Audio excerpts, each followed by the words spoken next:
Exciting and scary time for some as students get back to school. In the very social world we live in and bullying issues some students face, walking the school hallways may not always be anticipated. For students going from junior high to high school, it can be a daunting experience.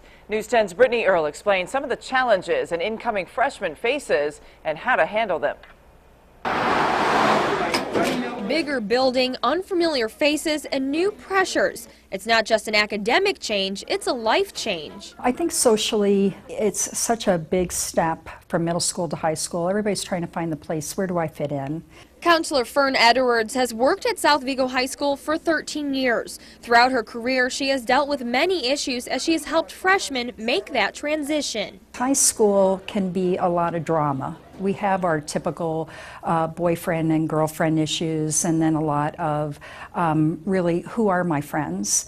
That's why the school offers not only counselors, but also outlets like South Senior Sydney Twiggs, a student peer counselor. Sydney says these hallways can be a challenge for some. The social world isn't always kind. Groups of girls can be very cliquey, or the guys can be very cliquey, and that can be a problem. Mrs. Edwards says she and student counselors like Sydney work towards guiding incoming freshmen, giving them advice that hopefully helps them transition smoothly.